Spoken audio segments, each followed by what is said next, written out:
Chef Andrew Markert, owner-operator of Beuchert Saloon and Fight Club, has worked in the DC area for the last 15 years.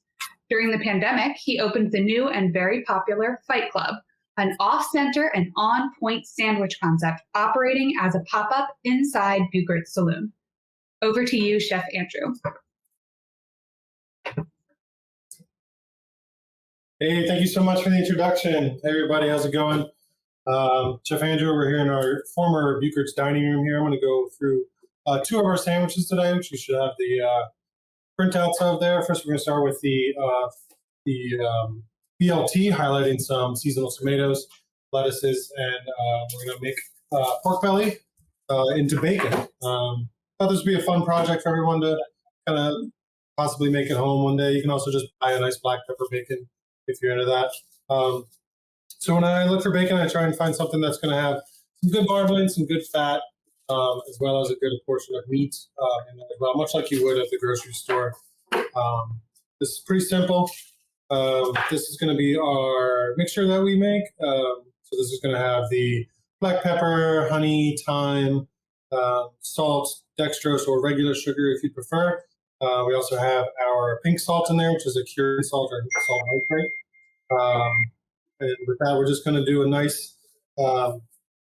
even distribution. I try to go about 8 to 10% by volume, or by weight rather, for the pork belly. We're going to give an even coating on both sides of that. And I like to put it on some sort of vessel that's going to have a little bit of a catch for the moisture that's going to come out of the pork belly. We'll give a nice coating on both sides. And what we're going to do is we'll wrap it in plastic wrap. We're going to put it in the fridge for about 7 to 10 days. And then that's going to slowly cure. I like to flip it as well, so you're not getting the pork belly just on the salt all the time on both sides. You want a good even amount on both sides of that. So pretty simple stuff there as far as the process goes. Mostly the next part where you would wrap it, let it set, a little bit time consuming, but it's fun to make your own bacon. And then if you have a smoker at home, you can smoke this at about 300 degrees for about 4 hours, or you can also just roast it in the oven. So it would be a non-smoked bacon. Do the same thing for about 2 to 3 hours at 300 degrees. So when we're done with that, we end up with our bacon. So you get a nice black pepper crust on there, a good smoke ring on there, because we do smoke ours. That we're going to sear up first. While that's getting warm, we're going to make our pistachio butter. See here. So we have some toasted pistachios. We toast these at 300 to 350 degrees until they're just about a little toasted on them, so about 10 minutes, depending on how your oven works. Some ovens are not as good as other ovens, I suppose. So I do 2 quarts because we use a lot, obviously. And we're going to do some salt. I like a little sugar. Highlight the nuts a little bit. The natural sweetness. We got a big boy lemon here. Got our microplane.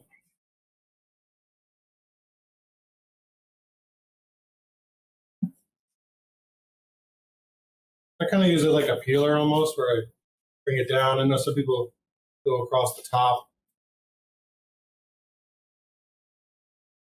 We're going to do the whole lemon. Then we make these contraptions now you can get for your KitchenAid, where it'll attach this and the lemon will just go, just hold it up to it. Kind of fun. So we got the whole lemon in there. We're going to do some canola oil. This is just a neutral oil. You don't want to add too much flavor because you want the lemon zest and the pistachios kind of to shine through as best as possible. You can make this as smooth or as chunky as you want. I like it a little bit more chunky to add some texture to the sandwich. It's going to be loud.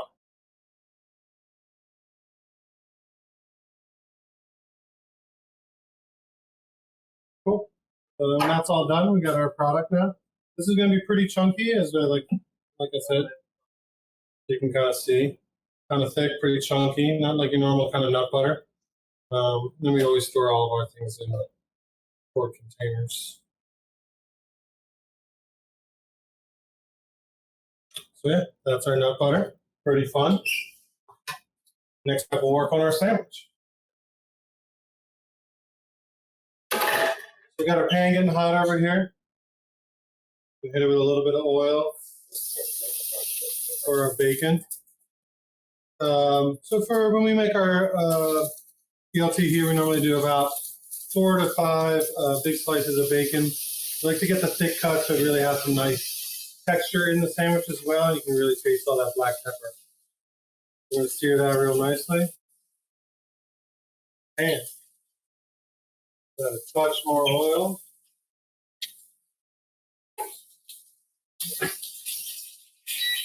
See that going?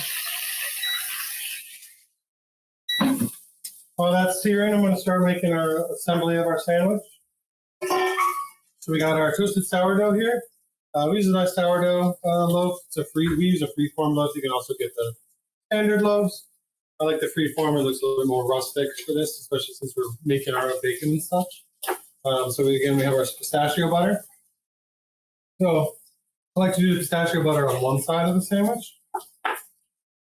You can see how nice and chunky it is on there again.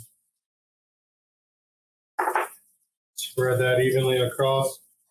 For me, for sandwiches, especially when you're trying to do an elevated sandwich or a sandwich that's, you're going to a restaurant, most people can make a sandwich at home, but it's important that, for me, all of the ingredients are within every single bite. So you want the pistachio butter to hit every single corner of your toast.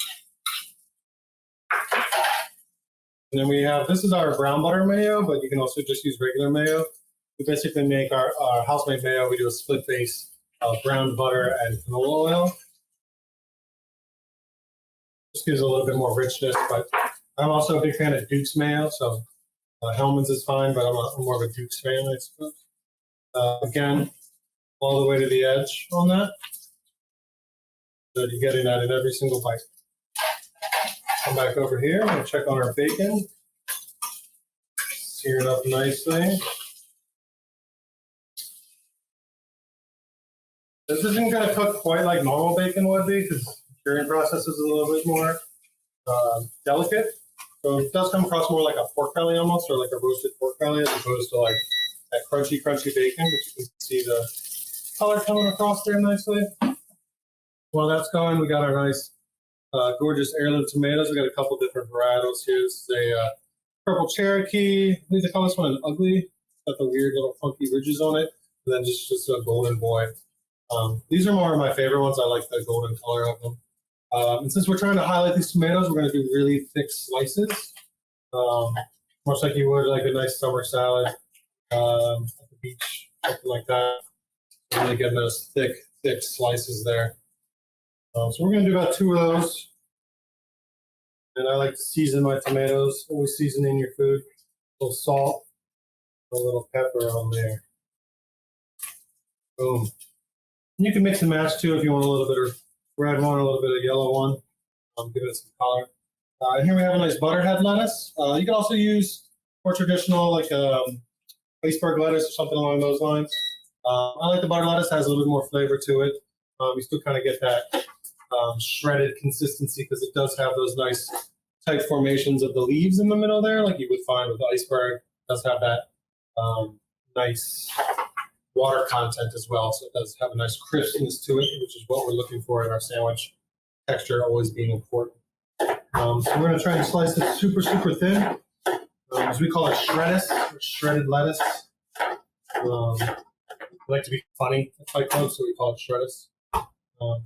That's going to go on top of our tomato. Boom. Real nice. Our bacon's done, so we're going to pull that out. We're going to land it on a towel, soak up some of that grease.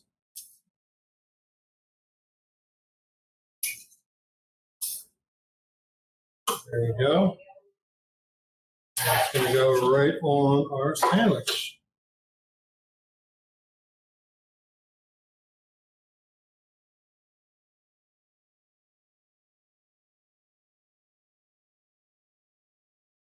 Go. And on top of there. Cut that in half.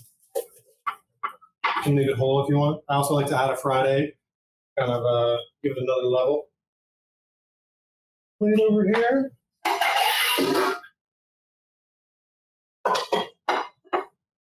That's our BLT. That tasty, huh? Cool. Anybody have any questions on the BLT before we move on to our Bombay Club? Yes, we do. And my goodness, I have to say, this is one of those moments where I sincerely regret I can't just reach through my computer screen and grab that sandwich. BLT is a personal favorite of mine.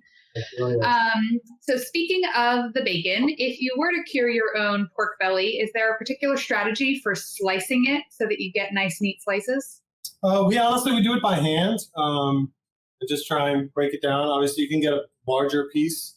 It can be a little cumbersome, so you do want to cut it to work for you as opposed to working for the meat. So in this case, we're going to put my bacon.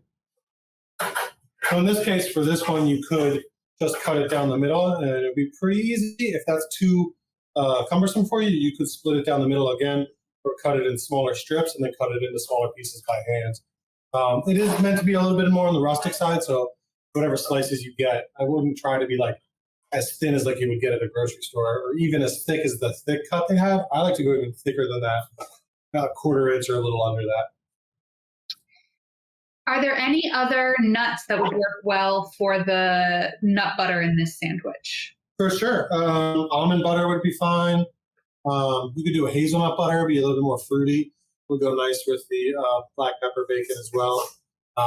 Toasted cashews would be kind of fun too, I would say. Yeah, I mean, really the inventiveness of the sandwich is you could go anywhere with the nut butters, or you could even change it to like sunflower seed and do like a nice brittle or something like that and grind it up just to give it a nice sweetness and a nice contrast. And what does the nut butter bring to the sandwich? We're all used to mayo on our BLTs, but why add nut butter? I think the nut butter, it's something different. It's also fatty, which goes along with the bacon, making it a little bit more fatty. But it also has a nice texture to it. BLTs can be a little lacking on texture sometimes. I like the richness it adds to it. It's a different level of richness that the bacon doesn't necessarily give it. Great, thanks. I think we're ready for our next sandwich. Awesome. I'm going to pack up this stuff a little bit.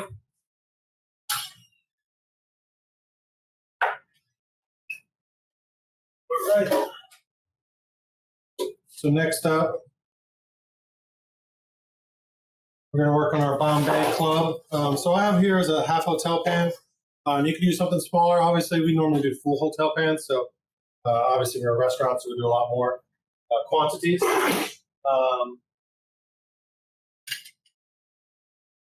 All my stuff here. So you could use, we make it vegan, so we use, these are cocoa butter pearls. If you can't get cocoa butter, you could use olive oil, or if you don't want it to be vegan, you could use ghee or clarified butter or something along those lines as well.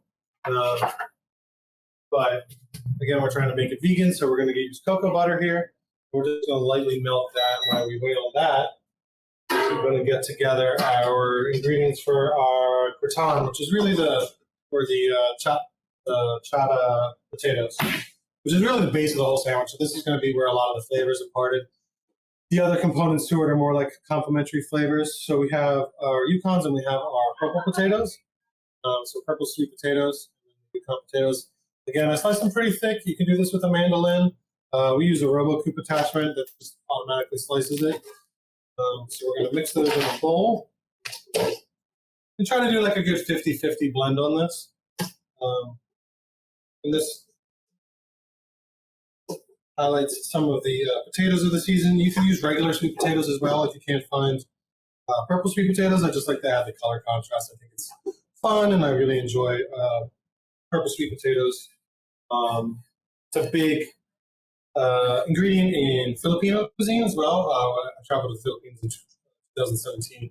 So I got really into using some Filipino ingredients in my cooking, specifically ube or purple sweet potatoes. So I'm going to add some salt here. with black pepper.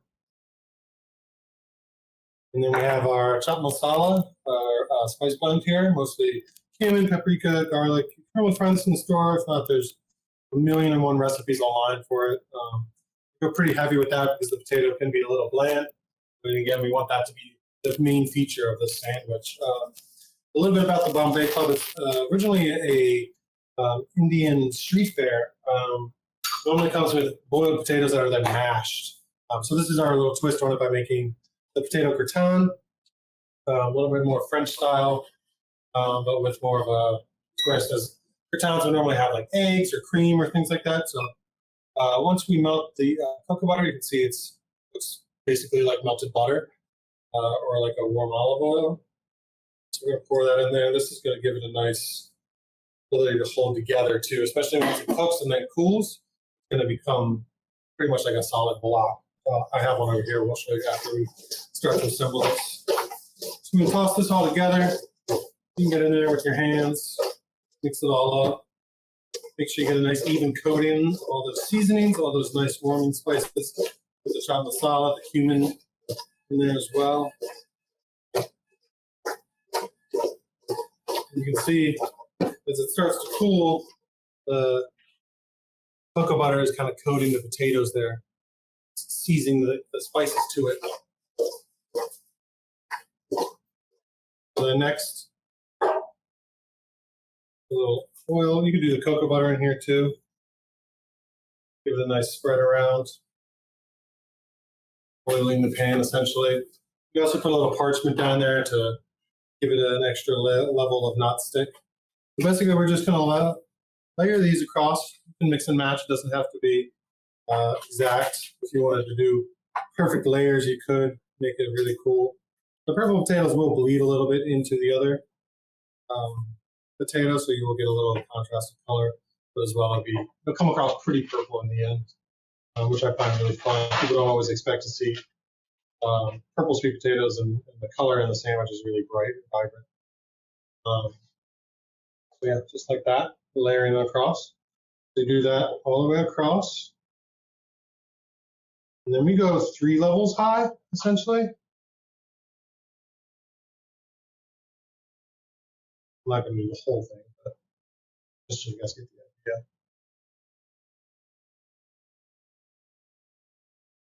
Nice flat layer like that. And then you want to go back to the beginning where you were. Start again, do another level. Just like that.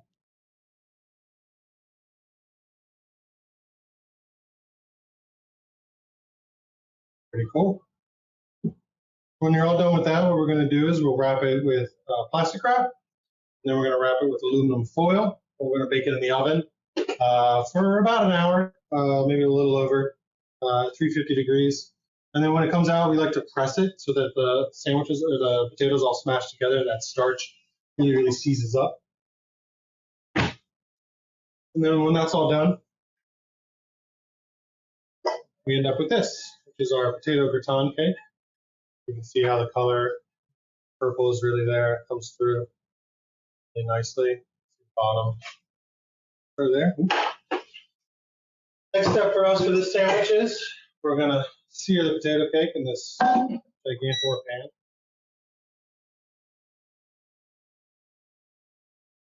We also like to deep fry ours. Sometimes we'll dredge it in a little flour.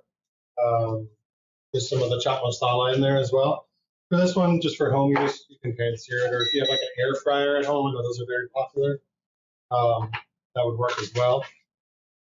So, and then we use just a standard kind of country white loaf here, nicely toasted. We have our chutney, which you have the recipe for, pretty simple, straightforward. Put everything in the blender and go until it's a nice consistency. So for this one, we're going to do both sides of the bread with the chutney. It is the only sauce. Again, highlighting the ingredients. We want to make sure it goes all the way to the edges. Just like that. So that every bite is the same. Much like you would do with a plated food, the perfect bite. You want everything to be in that bite every single time.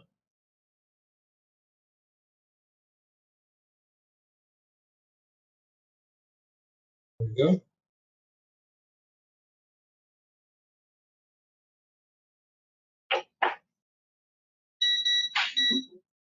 My little induction burner here does a pretty good job. Again, we're going to land this on a towel when it's ready. And then we have some sliced cucumbers here. Really nice little Parisian little guys. We'll put those across. This is just a little mandolin. You can go thicker if you want. I like a nice little crisp cucumber in this. Pretty traditional cucumbers, tomatoes. A lot of times it's just raw red onion. We actually do a pickled red onion for ours. That's what we have here. We go across the next layer.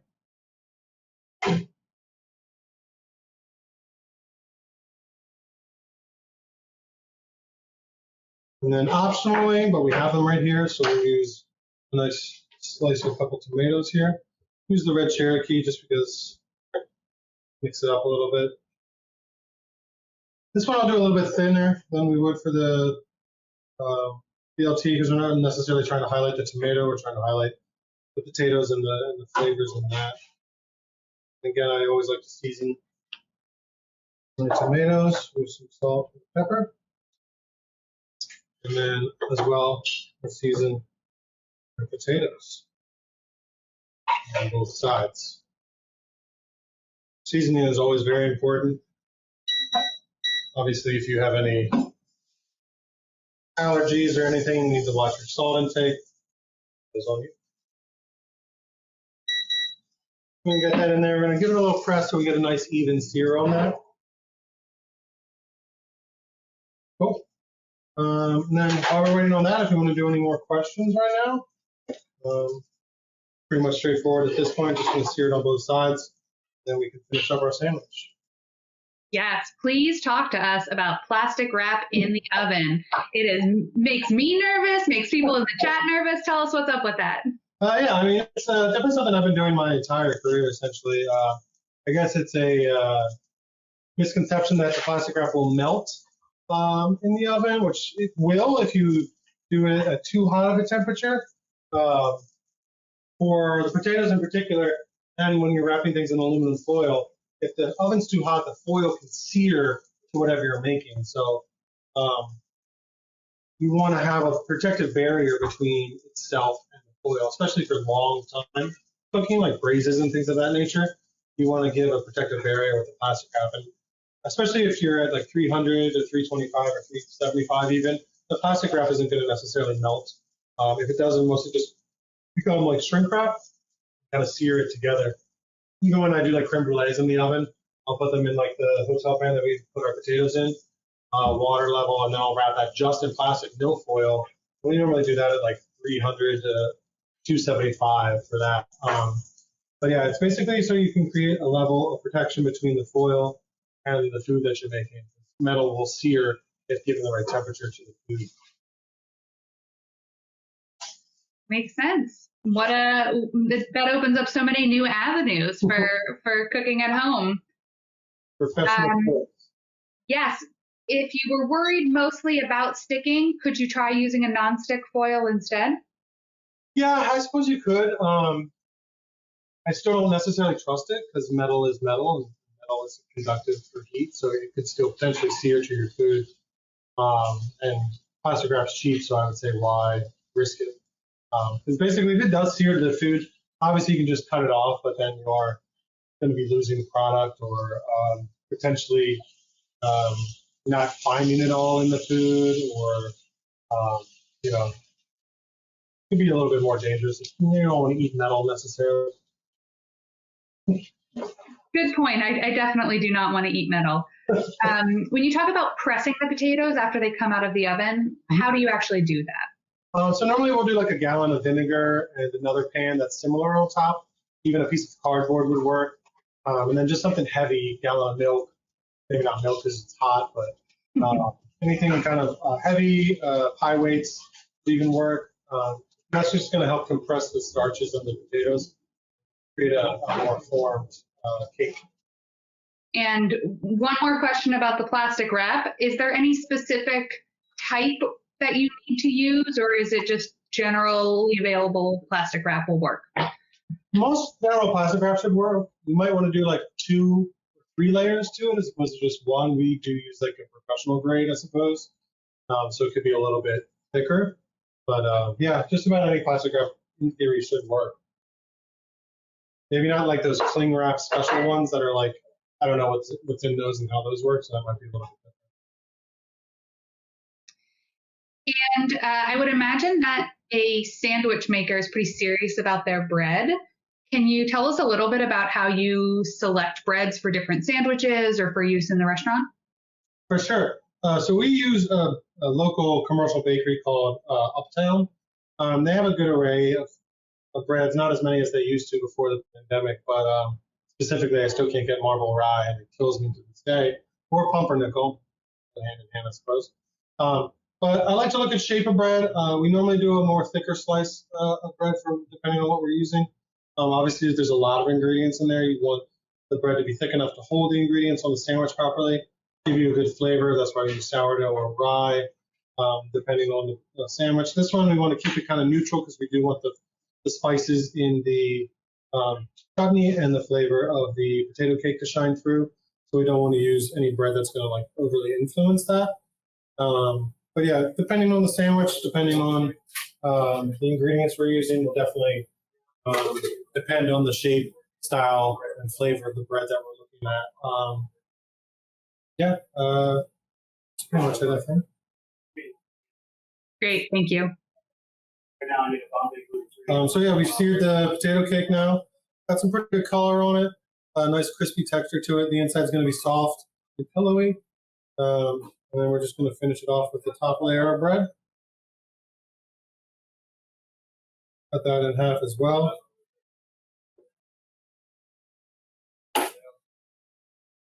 Boom.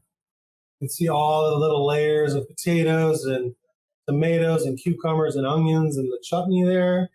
That is completely vegan, which is pretty cool. I don't see a ton of vegan sandwiches a lot of places.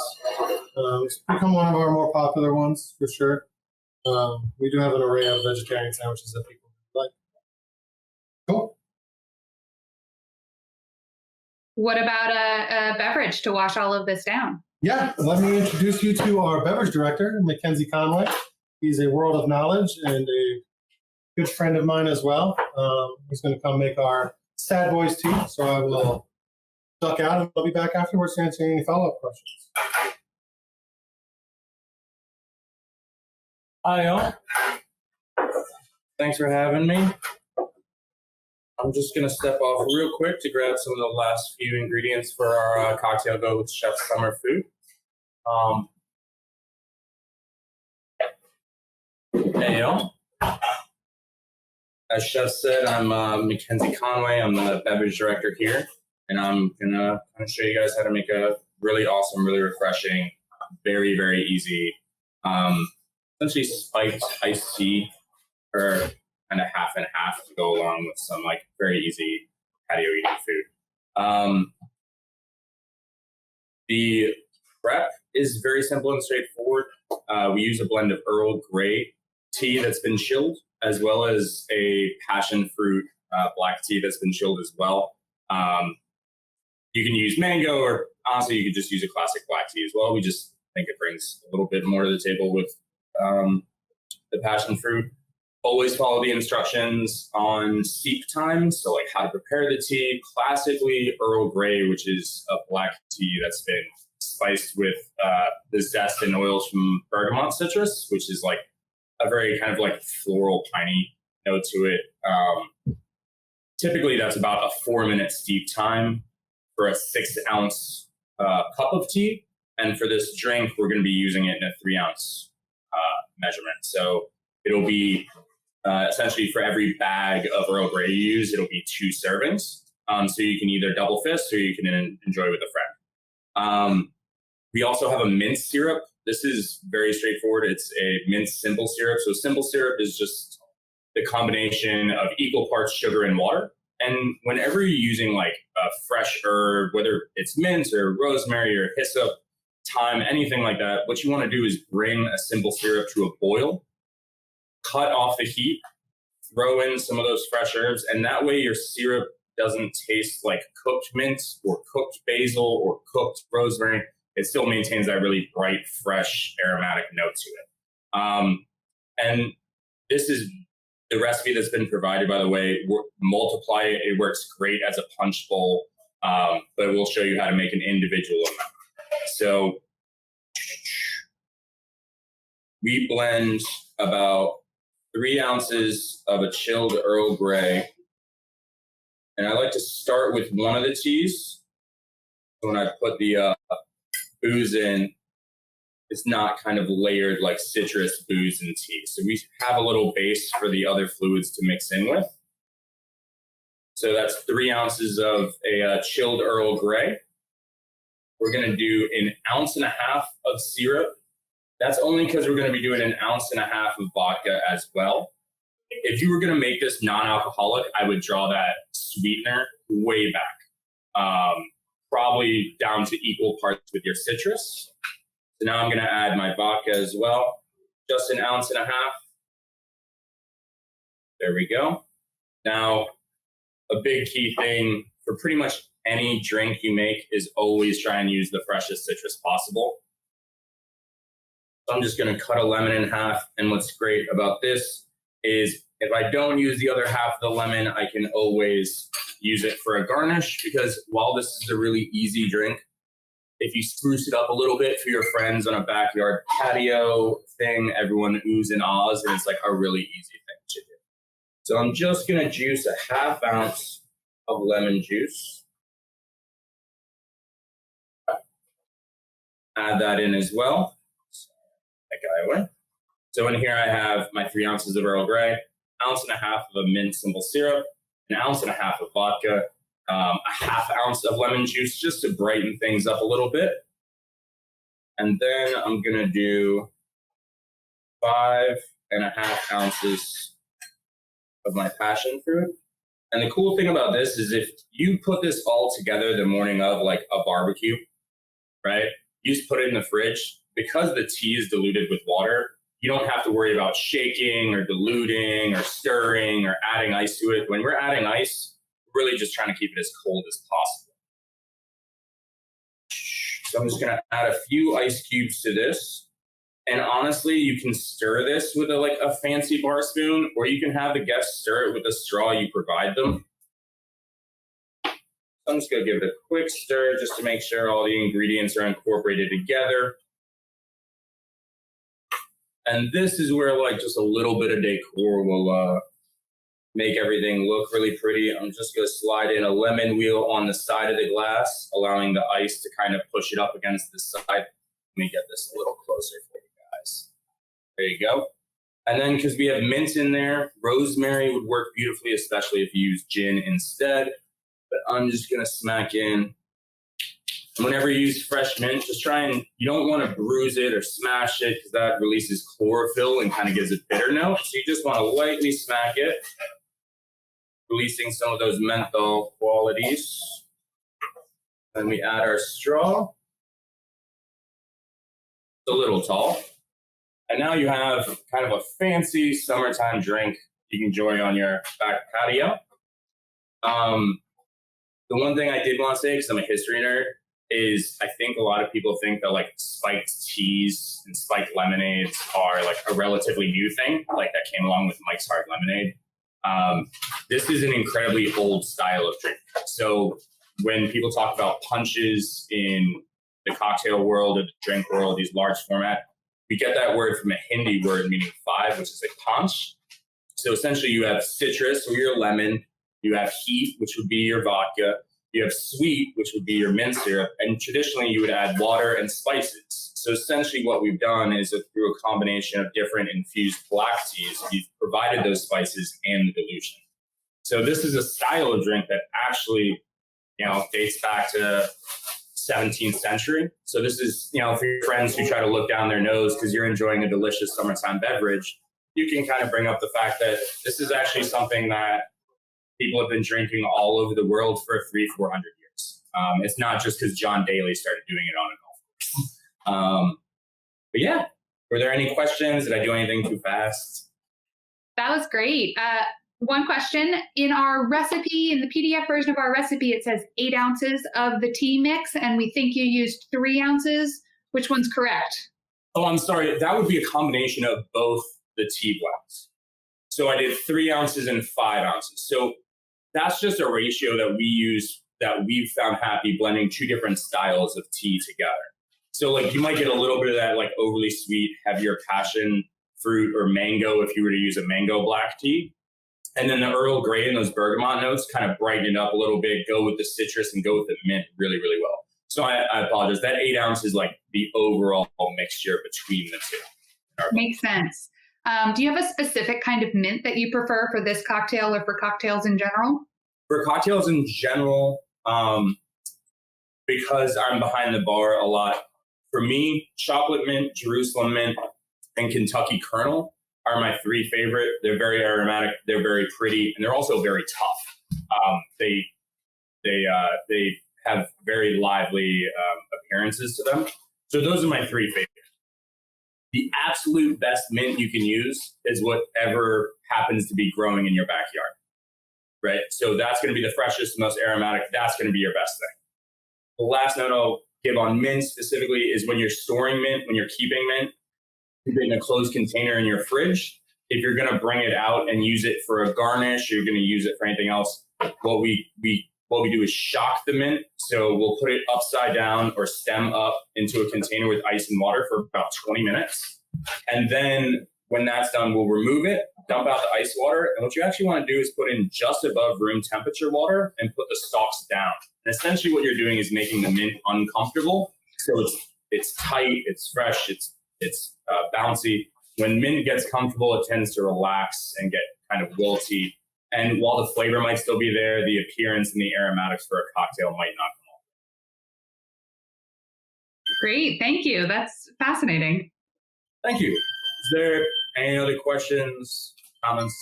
I think that's it. Can we bring Andrew back for a couple of final questions? Well, I'll take the drink with me. Somewhere. Yeah, something like that. Cheers. Thanks, Al. All right, Chef Andrew. So can you tell us why sandwiches for Fight Club?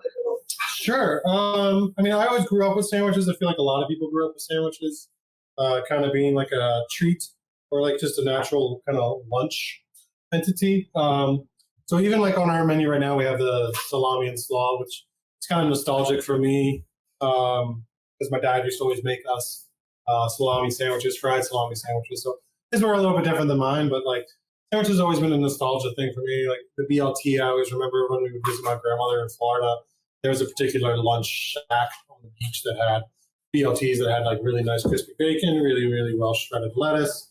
So for me, it's definitely a nostalgia thing. It's also into the idea that like just about any dish could become a sandwich. Even like from a fried chicken dinner to macaroni and cheese, you can put in a sandwich. Like there's always that kind of fun cheekiness to a sandwich that you could elevate it or even lowbrow it or fat kid it. Like, there's just so much complexity and so much fun you could have with sandwiches. And what are your sort of cooking influences? Where do you get your ideas? Definitely from all over. My family, for one, I definitely get a lot from kind of growing up cooking with my parents. And both my parents cooked a lot. My dad always made like meatballs and spaghetti. Mom pretty much made everything else. But we used to have when we were Beucherts, we had a sandwich on the menu called the Dr. Lawrence, which is my father's name. It was a meatball sub. I do some research. I read a lot. I cook a lot. Obviously, I try to travel as much as I can. Not as much in the last year, but so I get some influences from the Philippines when I traveled there. I was in Uruguay in 2018, 2019. Got some influences from there. So I just try to let everything I see and do kind of take it in and hopefully transfer it into some kind of fun food. Why have sandwiches gotten so tall that it's impossible to take a bite from top to bottom of the bread? And do you have any tips for eating your sandwiches? I always say you can just kind of smash it down. I mean, sandwiches don't normally have a fork and knife, but that's an option too. I mean, these things are pretty big, So, but you can kind of give it like a good squish and take a good bite out of it that way. All right, you heard it here, guys. This is the official sandwich recommendation. Give it a good squish. I think that's it for us. So that concludes our program today. Thank you, Andrew, for sharing your recipes and expertise. Thank you to all of you for logging on and participating today. We hope you're excited to try these recipes at home. If you're looking for more programs like this, you can check out our calendar at usbg.gov/programs. Thanks again, and have a safe and wonderful week.